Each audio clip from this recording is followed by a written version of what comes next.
Holidays-nale, adu namma GT Holidays da. GT Holidays, South India's #1 travel brand. You know you are special when you're with GT Holidays. 35 ஆண்டுகளாக பல டாக்டர்களை உருவாக்கிய Prakash இன்ஸ்டிடியூட்டின் NEET repeaters course, டே scholars மற்றும் residential program. உங்கள் வெற்றியை உறுதி செய்யுங்கள். என்னோட சின்ன வயசுல ராஜா சார் தான். யுவன்கிட்ட பேசுவேன், யுவன் நல்லா பேசுவாப்புல. மற்ற பௌதாவை கூப்பிட்டு பாட வச்சிருக்கேன், ஒரு படத்தில் பாட வச்சிருக்கேன். மற்ற யார்ட்டையும் நான் எதுவுமே சனம் தூங்கிருச்சு, ஊத காத்தும் அடிச்சிருச்சு, பாவி மனம் தூங்கலையே, அதுவும் ஏனோ புரியலையே. ராஜா சார் அதை இன்ஸ்பயர் ஆகிறதுக்கு யூஸ் பண்ணியிருக்காரு. அதனால மியூசிக்குங்கிறது ஒரு இன்ஸ்பயர் வரலாம் சார், காப்பி ஆகக்கூடாது. எக்ஸாக்டாக அதுவே அப்படியே வந்துடக்கூடாது. அதான் அந்த ரெண்டு வித்தியாசம் தான் புரிஞ்சுங்க. ஒரு டியூனை அப்படியே எடுத்து பண்ணிட்டேன்னா அது காப்பி. அதில் எனக்கு தெரியாமல் ஒரு 2 இடம் வந்திருக்குன்னா அது இன்ஸ்பயர். நம்ம கேட்கக்குள்ள நம்ம மைண்ட்லேயும் அங்கேயே இன்னும் இருக்கும், அது எடுத்துருப்போம். சாம் சிஎஸ் இப்போ ரீசெண்டாக ஒரு இன்டர்வியூ பார்த்தேன். அதில் அவர் சொல்லியிருக்காரு, தென்றல் வந்தது ரொம்ப அந்த படம் சொல்லி விவரம் சொல்லலாம், அந்த பிளேஸ்லேருந்து ஒரு பிளேஸ் நான் எடுத்து கம்போஸ் பண்ணியிருக்கேன் அப்படின்னு இப்போ ரீசனாக சொல்லியிருந்தாரு ஒரு இன்டர்வியூவில். கரெக்டாக அவர் சொல்கிறது. அதாவது நம்ம ஒரு சாங்கை கேட்கக்குள்ள அதுக்குள்ளே மூழ்கி போயிடுவோம். அவங்கள காப்பி அடிக்க வைக்கிறாங்களா இல்லை அவங்க அதுக்குள்ளே மாட்டிக்கிறாங்களா அப்படின்னு கூட தெரியல. இந்த கம்போசிங் நிற்குதுல்ல, இப்போ அவர் மியூசிக் டைரக்டருக்கு வேண்டியப்பட்டவரா, அவர் சூப்பராக கம்போஸ் பண்ணுறாருன்னு சொல்கிறாங்க. அதுதான் இது. எனக்கு என்ன, அவர் என்ன வேண்டியப்பட்டவரா இல்லை என் சொந்தக்காரரா? அந்த ஹவாச்சு பாருங்கள், அதே சாயலில் தான் இப்போ இப்போ யுவன் ஒரு பாட்டு பண்ணால, ஏய் ஏ கப்பக்கல் அங்கே, அதை ஸ்லோ பண்ண மாதிரி இருக்கும். ஹவா ஹவா ஏ ஹவா அப்படி இருக்கிறது.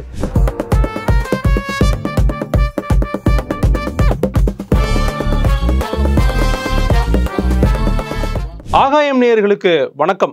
இன்னைக்கு ரொம்ப ஸ்பெஷலான ஒரு கெஸ்ட் நம்ம கூட இருக்காங்க. பெரியண்ணா, சுந்தரா டிராவல்ஸ் மாதிரி எக்கச்சக்கமான படங்கள்ல நமக்கு எவர்கிரீன் சாங்ஸ் கொடுத்த இசையமைப்பாளர் திரு பரணி அவர்கள் தான் இருக்காங்க. வணக்கம் சார். வணக்கம் சார். நல்லா இருக்கீங்களா? நல்லா இருக்கேன் சார். உங்களுடைய ஆரம்ப காலகட்டத்தில் நீங்கள் தஞ்சாவூரை சேர்ந்தவர். ஸோ தஞ்சாவூரில் நீங்கள் ஒரு சின்ன பையனாக இருக்கும்போது சுற்றி தெரிஞ்ச காலகட்டங்களில் நீங்கள் ரசித்த இசையமைப்பாளர்னா யார் சார்? MSV sir? இல்லை, என்னோட சின்ன வயசுல ராஜா சார் தான். நான்லாம் 70 தான், 70s. அப்போ அவரே அப்போ ரொம்ப முன்னாடி போயிட்டனோ? முன்னாடி, அது எங்கள் அப்பா காலம். ஓகே. எனக்கு முடி கொட்டினதுனால எல்லாரும் அந்த மாதிரி நினைக்கிறீங்க. மஞ்சக்கமால முடி கொட்டி போச்சு. இல்லை சார், அதனால நீங்கள் ராஜா சார் இசை கேட்கும்போது என்னைக்கா யோசிச்சிருக்கீங்களா, நம்ம ஒரு நாள் சினிமாவுக்கு போவோம், இந்த மாதிரியான இசையை நம்ம கொடுப்போம் அப்படின்லாம் யோசிச்சதுண்டா? இல்லை அது ஒரு இன்ஸ்பிரேஷனாக உங்களுக்கு இருந்ததுண்டா ராஜா சார்? இல்லை, நான் சின்ன வயசில் ராஜா சார் சாங் நிறைய கேட்டிருக்கேன். எம்எஸ் சார் சாங் கேட்டிருக்கேன். ராஜா சார் சாங் கேட்க உள்ள அவர் இந்த கிராமத்துக்கு, இந்த ராமராஜன், நாங்கள் சின்ன வயசுல ராமராஜன், மோகன், மைக் மோகன், இவங்களோட பாட்டு தான் பயங்கர ஹிட்டு நம்ம ஏரியா. அதுவும் நீங்கள்லாம் அந்த நேரம் பிறந்திருக்க மாட்டீங்க. அப்படி பயங்கர ஹிட்டு அந்த சாங்கெல்லாம். அப்படி ஒரு ஹிட்டுன்னா எங்களை ரொம்ப ஆக்யூபை பண்ணி விடும் அந்த பாட்டெல்லாம். சாதாரணமாக சாங், இந்த ஆசையில் பார்த்து கேட்டீங்கனாலாம் நான் ராமராஜன் பாட்டுக்கு மாங்குவிலை பொங்கல் அதெல்லாம் இப்போ ஒரு 20-25 வருஷத்துக்குள்ளே வந்தது. இந்த பாட்டெல்லாம் எங்களுக்கு ஒரு மிகப்பெரிய திருவிழா மாதிரியே இருக்கும். ஊரில் மைக் செட்டு போட்டு திருவிழா வச்சுட்டாங்கன்னா உண்மையிலே இந்த பாட்டு தான் எங்களுக்கு திருவிழா. அந்த மாதிரி கேட்டு வளர்ந்தேன் நாங்கள். எனக்கு எப்போனா சின்ன வயசுலேருந்து எனக்கே தெரியாது நான் மியூசிக் டேரக்டர் வரும்னு. நான் 6வது படிக்கல ஒரு டியூன் ஒன்று கம்போஸ் பண்ணி எங்கள் டீச்சரு அவங்கள்ட்டெல்லாம் நான் பாடி காட்டினேன். 6th? ஆமாம், 11 வயசு. அப்போயே பாடி காட்டணுன்னா அவங்கெல்லாம் பயங்கரமாக கிளாஸ் பண்ணி சூப்பராக இருக்கடா, எப்படா அவனுக்கு இந்த டியூன் வந்தது அப்படின்னு கேட்டாங்க. தெரியாது மேடம், நான் சும்மா எழுதி அப்படியே ஏதோ பாடினது வந்துருச்சு அப்படின்னு. அப்போ எனக்கு தெரியாமல் எனக்குள்ளே அது இருக்குங்கிறத நான் கொஞ்சம் அப்படியே அங்கே தான் நான் உணர்ந்துக்கிட்டேன். அதுக்கப்புறம் அப்படியே கொஞ்சம் கொஞ்சமாக அப்படியே டெவலப் ஆகி டியூன் பண்ணுவேன், போவோம் வருவேன். ஒரு காலகட்டத்தில் என்னை பற்றி நான் பக்காவாக தெரிய ஆரம்பிச்சிட்டு, அப்போ நமக்கு ஒரு மியூசிக் வரும். மியூசிக்கை பற்றி நான் ஒன்றுமே படிக்கலை. அந்த நேரம் டியூன் பண்ணுவேன், லிரிக்ஸ் போடுவேன், பாடுவேன், அவ்வளோதான். இங்கே சென்னைக்கு தான் நான் இங்கே ராஜா சார் ரெக்கார்டிங் தியேட்டரில் சேர்ந்து, அங்கே சுந்தரராஜன் ஒருத்தர் இருந்தார் ராஜா சார்கிட்ட. அவர்கிட்ட தான் இந்த ராகத்தை பற்றி நோட்ஸை பற்றியெல்லாம் தெரிஞ்சுக்கிட்டேன். எனக்கு இல்லை டவுட்டெல்லாம். அது சில நேரம் எப்படின்னாக்கா, ஒன்று இந்த இயற்கை கொடுக்குதுன்னு வச்சுங்களேன், அதுக்கான எப்படி சொல்கிறது, இதை இப்போ ஆணவனாக இருக்குங்கள, அதை இப்போ நம்ம படிக்கிறோம்ல, இதை ஃபஸ்ட்டு கண்டுபிடிச்சவன் அவனுக்கு யார் சொல்லி கொடுத்துருப்பான்? ஒரு பெரிய கேள்வி தான் இது. இப்போ இந்த கீபோர்டு இருக்குது, இத்தனை நோட்ஸ் கண்டுபிடிச்சிட்டோம், இதை முதல்ல கண்டுபிடிச்சவன் யார் வகுத்திருப்பா இது இப்படி இருக்கும் அப்படின்ட்டு? அவனுக்கு இப்படி இருக்கணும் எப்படி தெரியும்? அந்த மாதிரி தான் நல்ல கலைஞர்லாம், மியூசிக் கலைஞர்லாம் அவன் கற்றுக்கிட்டெல்லாம் வர்றது கிடையாது. இவன் வந்து வாச்சானா இப்போ இந்த கார்டு தான் அப்படின்னு நினச்சானா அந்த கார்டாக இருக்குது. அது எப்படின்னு எனக்கும் தெரியாது. படைக்கப்பட்டதில் மியூசிக் அது கொடுத்துருக்கு, அவ்வளோதான். இந்த பிறவி கலைஞன்னு சொல்கிறாங்களே அந்த மாதிரி மியூசிக். ராஜா சார் வந்து உங்களுடைய சாங்ஸ் கேட்டு உங்களுடைய ஒர்க்ஸ் கேட்டு அவங்க சொன்ன கமெண்ட் ஏதாவது ஞாபகம் இருக்கா சார்? என்ன சொல்லியிருக்காங்க? நான் வந்து ராஜா சார்கிட்ட போய் நான் படம் பண்ணதுலேருந்து இப்போ இடையில அந்த பவதா இறக்கக்குள்ளே தான் போய் பாட்டு வந்தேன். சரி. அதுக்கப்புறம் அங்கே நான் போகவே இல்லை, போய் கேட்கவே இல்லை. ஐயா யுவன்கிட்ட பேசுவேன், யுவன் நல்லா பேசுவாப்புல. மற்ற பவதாவை கூப்பிட்டு பாட வச்சுருக்கேன், ஒரு படத்தில் பாட வச்சுருக்கேன். மற்ற யார்ட்டையும் நான் எதுவுமே எதனால ஒரு இல்லை அது அப்படி கிடையாது. நம்மளோட சூழ்நிலை அப்படி வந்துட்டேன். மியூசிக் ஐட்டம் திரும்பி பார்க்கறதுக்கான அந்த வாய்ப்பு சூழ்நிலை அமையலை. இப்போ பார்க்கணும்னு நினைக்கிறேன், போய் பார்ப்பேன், ஃப்ரீயாக இருக்குள்ள போய் பார்ப்போம், பேசுவேன். உங்களை வந்து பயங்கரமாக இன்ஸ்பயர் பண்ண ஒரு ராஜா சாருடைய மியூசிக்கை வாசித்து காமிக்க முடியுமா? நிறையா இருக்குங்க. ஒரு சாங் 2 சாங்லாம் சொல்ல முடியாது. ஏன்னா அவர் வந்து நம்ம சொன்ன ஒரு பிறவி கலைஞன்னு அதுங்கெல்லாம் தானாக வர்றது. அவங்க வந்து முறைப்படி கற்றுக்கிட்டு தான் வந்து பண்ணோன்னா உங்களுக்கு நீங்கள் add app 9th diminished card இப்படிலாம் கற்றுக்கிட்டு போடலாம். நீங்கள் கற்றுக்கிட்டு கவிதை எழுதுக்கு தானாக கவிதை வரதுக்கு வித்தியாசம் இருக்குல்ல. அதனால வந்து தானாக வர்றதுங்கிறது அது வந்து சோல், அது இயற்கையாக கொடுக்குறது. இளையராஜாவுக்கு அது வந்து கொடுக்கப்பட்டு பண்ணைய படத்துலேருந்து இன்னைக்கு ஃபாரின் வரைக்கும் போய் சிம்பனி பண்ணுற அளவுக்கு அவருக்கு அந்த ரூட் ஆப் அந்த பிளாட்ஃபார்ம் கடவுள் போட்டு கொடுத்துட்டு அது எல்லாருக்கும் வாய்க்குமான்னு சொல்ல முடியாது. எனக்கும் அந்த ஆசை இருக்குது, நடக்குமான்னு தெரியாது. சிம்பனி பண்ணணுன்னு எல்லாருக்குமே ஒரு கனவு இருக்கும். அது நடக்குமா என்னன்னு தெரியாது. என் வாழ்க்கையில் இன்னுமே சொச்ச பயணத்தை பார்த்தா தான் தெரியும். இல்லை நாங்களும் ஆசைப்படுறோம் நீங்கள் வந்து அது வாசிக்கணும் அப்படின்னு. அந்த மாதிரி அது வந்து எப்படி என்ன அமையும்னு தெரியாது. ஆனால் உண்மையிலே மியூசிக்கில் ஒரு மிகப்பெரிய, ஏன்னா எம்எஸ் வந்து அவரை போல் ஒரு கம்போசர் இல்லை, அப்படி தான் எல்லாருமே அந்த நேரம் எல்லாம் சொல்லிக்கிட்டு இருந்தோம். ஆனால் அவரே வந்து இளையராஜாவை பார்த்து ஒரு நேரங்களில் பேச ஆரம்பிச்சிட்டார். இப்போ அந்த கண்ணை கலைமானி பாட்டு போட்டிருக்கே, அந்த ஒரு ப்ரைஸு ஓமை என்றால் அதில் ஒரு அமைதி, எப்படியா உனக்கு இது வந்துச்சு அப்படின்னு சொன்னாராம் ஸ்டேஜில் அவர் பாடக்குள்ள. அந்த ரெக்கார்டிங் அந்த அந்த கச்சேரியில் இருக்கக்குள்ள நான் வாசிக்கிறேன் அந்த பாட்டுன்னு சொல்லி எம்எஸ் வாங்கி வாச்சிருக்காரு. அந்த மாதிரி ஒரு மியூசிக் கலைஞனுக்கு தான் தெரியும் ஒரு மியூசிக் கலைஞனோட அந்த பிளேஸ்மெண்ட்டு. இந்த பிளேஸ்மெண்ட்டுன்னு ஒன்று இருக்குல்ல, அது இப்போ உள்ள மியூசிக் எடுக்க தெரியுமா? இப்போ ஒரு பிளேஸ்மெண்ட் சொல்கிறேன்ல, இது எப்படி வந்துருக்கும் கம்போசிங்? இப்போ எம்எஸ் கண்டுபிடிச்சி சொல்கிறாருல, இந்த பிளேஸ்மெண்ட் நீ எப்படி கம்போஸ் பண்ண, இந்த பிளேஸில் எப்படி இந்த இடத்துல இப்படி வந்து இது விழுந்தது அப்படின்னு கேட்குறாங்களா? அதெல்லாம் இப்போ இல்லை. நல்ல மியூசிக் டேரக்டர் வந்து அந்த பிளேஸ்மெண்ட்லாம் இருக்கும். அது பீத்தாவான் மொசாட்லேருந்து இன்ன வரைக்குமே இருக்குது. நல்ல மியூசிக் டேரக்டர் நீங்கள் கம்போஸ் பண்ணுறவங்க எல்லார்ட்டையுமே அந்த பிளேஸ்மெண்ட் இருக்குது. இந்த பிளேஸ்மெண்ட்டு சொன்னால் தான் ஒரு சாங்கோட அவங்க சோல்னு சொல்ல முடியும். ஏதோ பார்த்து நான் பாட்டுக்கு பண்ணிகிட்டு இருக்கேன், அடிக்கிறேன், காசு வாங்குறேன், சம்பளம் வாங்குறேன்னா அதை எப்படி, அது ஒரு வியாபாரம் மாதிரி தானே. இப்போ இங்கே மியூசிக்கு ஒரு வியாபாரமாக தானே ஆகிப்போச்சு. படம் கிடம் எல்லாமே ஒரு வியாபாரமாக ஆகிப்போச்சு. நிறைய படம் எடுக்கிறாங்க, படமே ஓட மாட்டேங்குது. ஏன்னா உலக சினிமா அவன் ஒரு செல்லுக்குள்ளே வந்துட்டு கிட்டத்தட்ட 82 கருவி பண்ணக்கூடிய ஒரு வேலையை வந்து ஒரு செல்லு பண்ணுது. எல்லாருமே அதை வந்து செல்லுக்குள்ளே வந்துட்டோம்.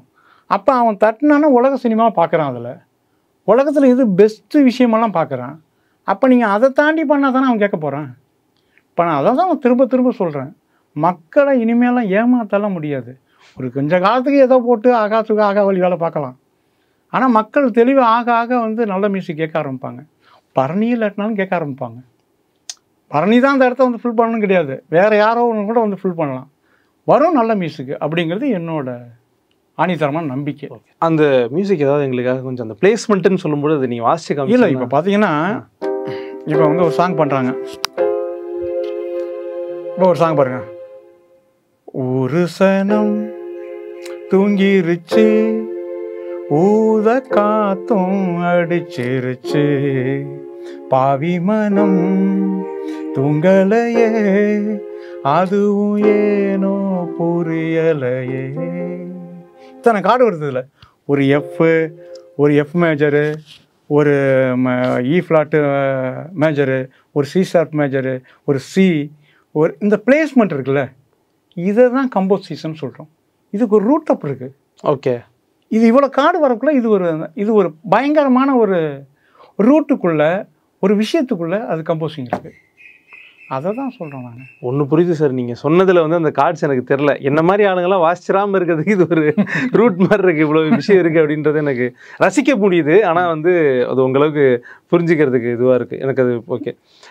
அதே மாதிரி சார், இப்போ இருக்கக்கூடிய மியூசிக்கில் நீங்கள் வந்து அதிகம் ரசிக்கக்கூடிய ஆங்கில இசையமைப்பாளர்னா யார் சொல்லுங்கள்? எட் ஷீரன் நீங்கள் சொன்னீங்க. இல்லை, அவர் சாங்கு இப்பயும் டாப்பில் இருக்குது. அவர் சாங்கு நிறைய சாங் இருக்குது. இப்போ புதுசாக வந்து நான் வந்து என்ன வேலண்டினா பிளஞ்சரின்ட்டு ஒரு லேடி வந்து நிறைய கம்போஸ் பண்ணி போடுவாங்க. அந்த சவுண்டிங்கெல்லாம் கேட்பேன். ஆப்பிளில் எப்படி வந்து ஃபைனல் மிக்ஸ் பண்ணலாம், ஓகே, இதுக்குள்ளே நிறையா சாஃப்ட்வேர் இருக்குது அப்படின்னு பண்ணுவாங்க. அதெல்லாம் பார்ப்பேன். இன்றைக்கி டெக்னாலஜியில் எப்படியெல்லாம் அந்த சாங்கை வந்து சவுண்டிங் பண்ணலாம் அப்படிங்கலாம் பார்ப்பேன், கேட்பேன்.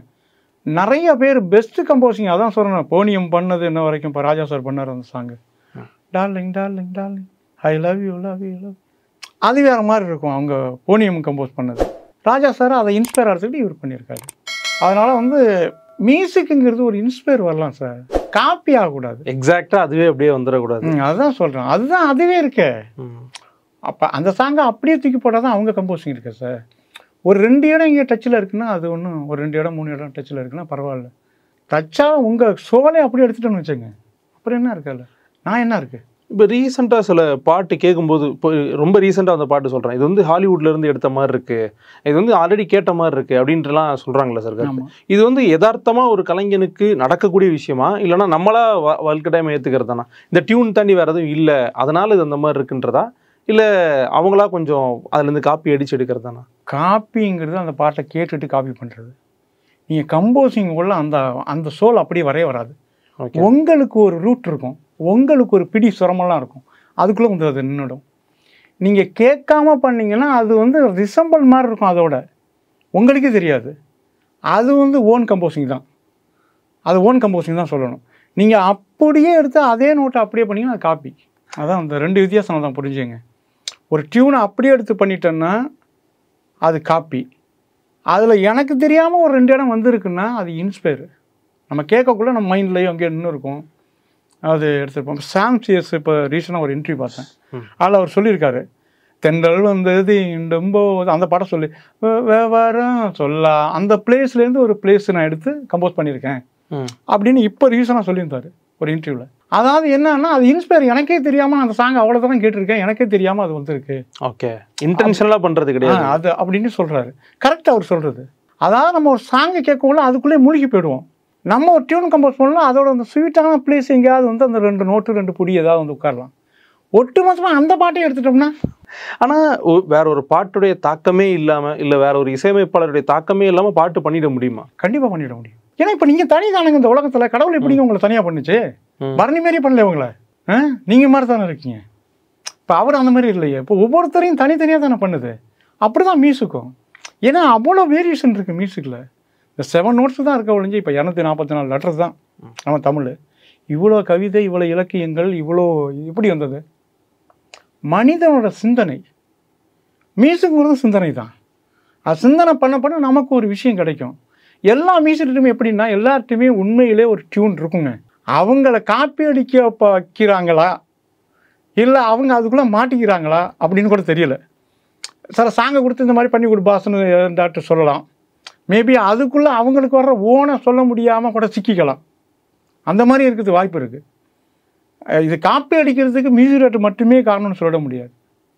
நம்ம பட டேரக்டருங்களும் சில சாங் கொண்டு போட்டு காட்டி, இப்போ தேவானந்த் சொல்லுவார் அதுக்கு முன்னாடி இன்டர்வியூ, நான் நிறையா சிடி கொண்டு வந்து கொடுத்து எனக்கு கேட்பாங்க. தேவானந்தே சொல்லியிருக்காரு, நான் அவர்லேருந்து வேறு என்ன பண்ணணுமோ அதை பண்ணி கொடுத்துருக்காரு. அப்படியே அவர் எடுத்து போடலை. ஒரு சிக்கல் தான் அது அவங்களுக்கு.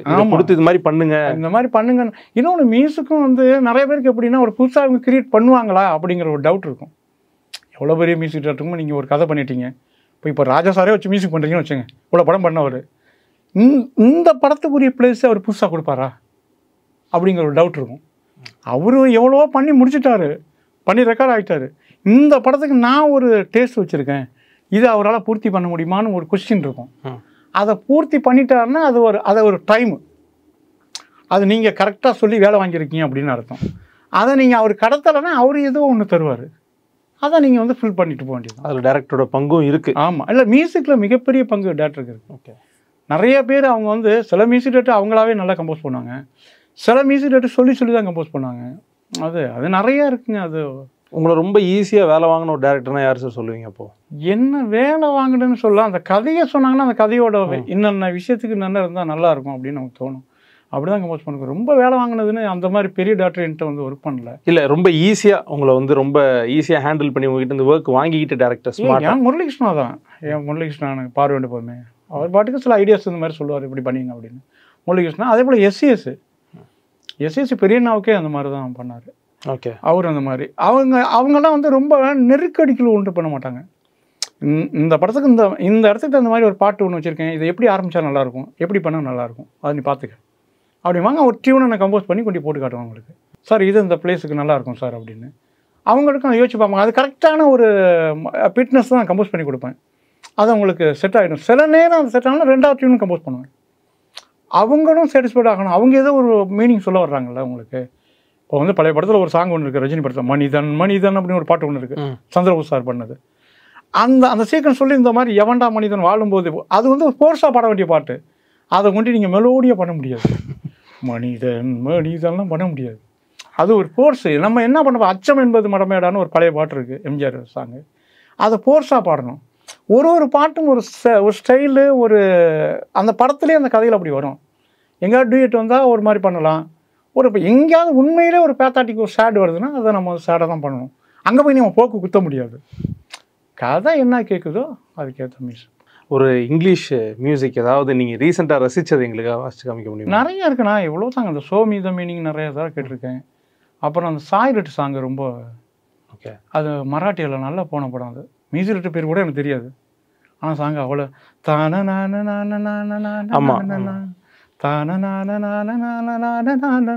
அவர் யாருன்னு தெரியாது. ஆக்சுவலாக வந்து இந்த பாட்டை எல்லாருமே நிறைய பேர் கேட்டிருப்பாங்க, நானும் கேட்டிருக்கேன். ஆனால் மியூசிக் டைரக்டர் பேரோ இதுவோ இந்த கம்போசிங் நிற்குதுல்ல, இப்போ அவர் மியூசிக் டைரக்டர் வேண்டியப்பட்டவரா, அவர் சூப்பராக கம்போஸ் பண்ணுறாருன்னு சொல்கிறோம்ல, அதுதான் இது. எனக்கு என்ன அவர் என்ன வேண்டியப்பட்டவரா இல்லை என் சொந்தக்காரரா? கம்போசிங் நல்ல கம்போசிங் எங்கே இருந்தாலும் பாராட்டுறது என்ன மாதிரி ரசிக்க முடியாது. இந்த மாதிரி இங்கிலீஷ் சாங் எவ்வளோ சாங் கேட்டிருக்கேன், நிறைய வேர்டு எனக்கு தெரியாது. இல்லை ஒரு டியூன் மட்டும் நீங்கள் ரசித்த டியூன் நிறைய இருக்குது. அந்த மாதிரி இங்கிலீஷ் சாங் எவ்வளோ சாங் இருக்குது. எட் ஷீரனோடதே கூட இல்லை ஷேப் ஆஃப் அவர் எல்லா சாங்குமே எல்லா சாங்குமே நான் பாட முடியாது, எனக்கு அந்த லிரிக்ஸ் எல்லாம் தெரியாது. அவர் ஒரு மாதிரி எப்படி பண்ணுறாருன்னா மெலோவாகவும் பண்ணுறாப்புல, அந்த ரேப்பாகவும் பண்ணுறாப்புல, அங்கங்கே வந்து ஒரு என்ன சொல்கிறது ஒரு கட்டிங் பண்ணுறாப்புல. நல்லா இருக்குது அந்த ஸ்டைலு அவர் பண்ணுறது. வேர்ல்டு அளவுக்கு கேட்குறதுக்கே அதான் ஸ்டைலு. இந்த பேன் இண்டியான்னு சொல்கிறோம்ல, பேன் இண்டியா சாங் அது. Pan world. ஆமாம், பேன் இண்டியா சாங் எங்கே போட்டாலும் கிட்டாகும் அது. இப்போ வந்து எக்தோத்தின்னு ஒரு பாட்டு வந்துச்சு அப்போது, அது இங்கே நமக்கு என்னன்னே தெரியாது, ஆனால் பயங்கர கிட்டிங்க. ஹவா ஹவா அது ஒரு பாட்டு வந்துச்சு, இங்கே என்னன்னே தெரியாது, பயங்கர கிட்டு. இப்போ வரைக்குமே எனக்கு அந்த பாட்டெலாம் பிடிக்கும். அதை வச்சுக்கிட்டு தான் நம்ம ஆளுங்க ஓடிக்கிட்டு இருக்காங்க. அந்த ஹவா ஹவா வந்துச்சு பாருங்கள், அதே சாயலில் தான் இப்போ வந்து இப்போ யுவன் ஒரு பாட்டு பண்ணல, ஏ கப்பக்கல் அங்கே, அதை ஸ்லோ பண்ண மாதிரி இருக்கும். ஹவா ஹவா ஹவா அப்படி இருக்கிறது. அதே போல் தான் ஏதே தன்னானே அதான் அந்த பேட்டர்ன்லாம், அந்த பேட்டர்ன் அந்த ஹவா ஹவாவோட பேட்டர்ன் தான் இதெல்லாம். ஆனால் புதுசாக இருக்குது டியூனு வெவ்வேறையாக இருக்குது. அதை காப்பின்லாம் சொல்ல முடியும். அதோடைய ஒரு சின்ன தாக்கம் இதில் அது இருக்கலாம். நான் தான் சொல்லிட்டேன் உங்களுக்கு, சாங்குங்கிறதே வெரைட்டிஸ் 7 நோட்டு தானே சார். 7 நோட்டுக்குள்ளே தான் மாற்றி பண்ணணும். ஆனால் ஒரு தனி கலர் வந்துச்சுன்னா அந்த சாங்கை இவங்க விஷயமாக கம்போஸ் பண்ணியிருக்காங்க அப்படின்னு அவங்க மேலே நமக்கு ஒரு அபிப்பிராயம் வரும், ஒரு மரியாதை வரும். அவ்வளோ மியூசிக் டேரக்டர்லாம் நீங்கள் சொல்லவே தேவையில்லை. இப்போ நான் எப்போயோ பண்ண சாங்கை இன்றைக்கி கேட்குறீங்களா, இன்றைக்கி அந்த சாங்கெலாம் சொல்லி கேட்குறீங்களா, எதுக்காக கேட்குறீங்க? பரணி நல்லா பண்ணியிருக்காரு, யார் சாயல் இல்லாமல் அவரு ஒன்று பண்ணியிருக்காரு அப்படிங்கிறதெல்லாம் கேட்குறீங்க. நான் யாரதோ சாயல் எடுத்துட்டு 4 டியூனு, எம்எஸ் டியூனையோ இல்லை ராஜா டியூனையோ இல்லை இங்கிலீஷ் டியூனையோ எடுத்து அடிச்சிருந்தா கேட்பீங்களா? அவருக்கு வேற இல்லையா, அவர் அப்பயே காப்பி அடிச்சிருந்துருக்காரு. அப்படி தானே சொல்லுவீங்க? அப்படி தானே சார் சொல்லுவீங்க? நிச்சயமாக இருக்கும். அதுனா அதை ஓனாக கம்போஸ் பண்ணுறது நல்லதுன்னு சொல்லுவேன். ஓகே, ஒரு எட் ஷீரனுடைய ஒரு சின்ன இது அதான் எனக்கு ஃபுல்லாக தெரியாது சார். இல்லை நீங்கள் வாசிக்கிறது.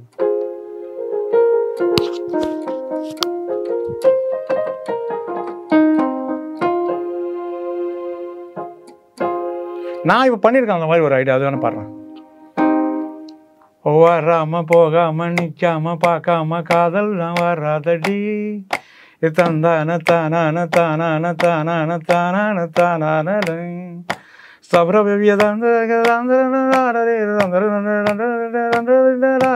வராம போகாம நிற்காம பார்க்காம காதல் அப்படி ஒரு சாங் பண்ணியிருக்கேன், ரொம்ப நல்லா இருக்கு. இது ஒரு புது ஐடியா தானே இருக்குது, இது பரணிக்கிட்டேருந்து வந்தது, அவ்வளோதான். இறுதியாக ஒரு கேள்வி ஒன்று, இப்போ உங்களுடைய பாட்டு எந்த பாட்டு எடுத்துக்கிட்டாலும் அது கீழே வந்து ஒரு கமெண்ட்டாவது சார் திரும்ப பாட்டு பண்ணுங்க சார், திரும்ப மியூசிக் பண்ணுங்க சார் கேட்டுட்டே கமெண்ட் இல்லை குறைஞ்சது ஒன்று ஒரு கமெண்ட்ஸ் இருக்கு. அப்போ வந்து நீங்கள் அதை பார்த்துட்டு இருக்கீங்க இல்லையா, எப்போ என்ன சொல்ல விரும்புறீங்க ரசிகர்களுக்கு? எப்போ?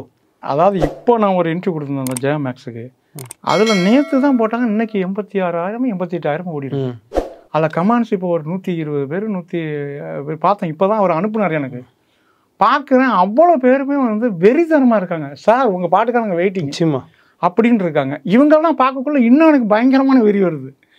இந்த என் ரசிகர்கள்லாம் சொல்லக்குள்ள இன்னும் கடுமையாக உழைக்கணும். டெய்லி டியூன் பண்ணிகிட்டு இருக்கேன்னு வச்சுக்கோங்களேன். ஏதாவது நல்ல படம் ஒரு 10 படம் பண்ணேன்னா பரணிக்கு போதும். ஒரு 10 படத்துக்கு நல்ல பாட்டு கொடுத்தோன்னா போதுமே சார். எப்போ சார் கேட்கலாம் திரும்ப உங்களுக்கு? கண்டிப்பாக இப்போ ஒரு படம் முடிச்சிருக்கேன் சார், வசூல் மன்னன்னு. இப்போ அதுதான் இப்போ அடுத்து ரிலீஸ் ஆக போகுது. நம்ம இந்த விஜய் டிவியில் வந்து சிறகடிக்க ஆசைன்னு ஒரு சீரியல், அதில் வந்து மனோஜ்னு ஒருத்தர் நடிப்பாப்புல, அவர் தான் நடிச்சிருக்காரு. ஸ்ரீதேவ் நல்லா பண்ணியிருக்காரு அந்த படத்தில், காமெடி மூவி நல்லா பண்ணியிருக்கேன். அதில் ஒரு 2-3 சாங் பண்ணியிருக்கேன், ரொம்ப நல்லாயிருக்கும் சாங். Super sir. அசிறு பிசு அல்ல கையை அடித்து ஒரு நாட்டு பொய் அப்படின்னு ஒரு சாங், சரவணா அல்வா சரவணா அப்படின்னு ஒரு சாங் பண்ணியிருக்கேன், பயங்கரமாக பிடிக்கும். ஓகே சார், லாஸ்ட்டாக பார்வை ஒன்றை போதுமேலேருந்து ஒரு டியூன் வாசிட்டிங்கன்னா. ஏ அசைந்தாடும் காற்றுக்கும் அழகான பூவுக்கும் காதலா காதலா, ஏ அலையாடும் கடலுக்கும் அது சேரும் மணலுக்கு காதலா காதலா, கொஞ்சம் இனிக்கும் கொஞ்சம் கரிக்கும் முத்த சுவைக்குள் மூழ்க இச்சை இருந்தும் கச்சை அணிந்தேன் சர்ச்சைகள் செய்திடவா, ஏ அசைந்தாடும் காற்றுக்கும் அழகான பூவுக்கும் காதலா காதலா.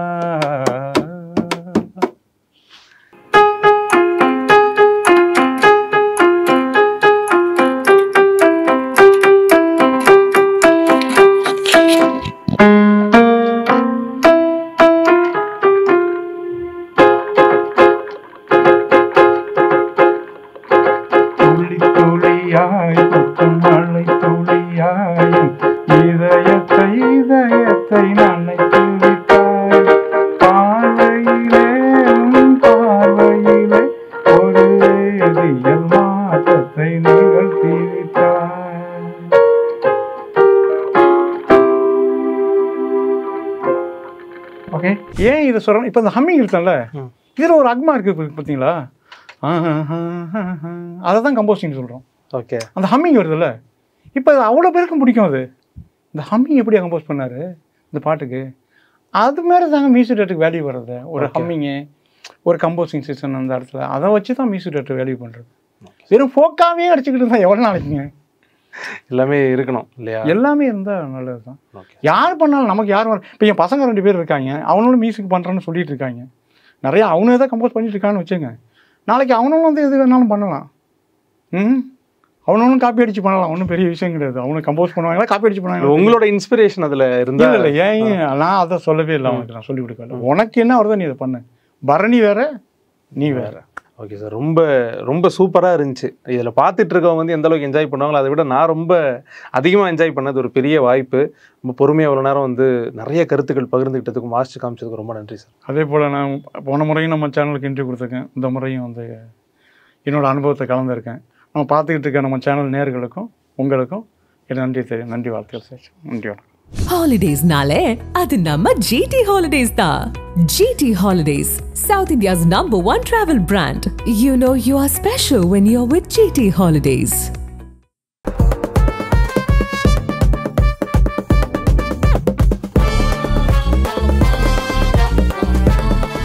முப்பத்தி 5 ஆண்டுகளாக பல டாக்டர்களை உருவாக்கிய பிரகாஷ் இன்ஸ்டிடியூட்டின் நீட் ரிப்பீட்டர்ஸ் கோர்ஸ், டே ஸ்காலர்ஸ் மற்றும் ரெசிடென்ஷியல் ப்ரோக்ராம். உங்கள் வெற்றியை உறுதி செய்யுங்கள்.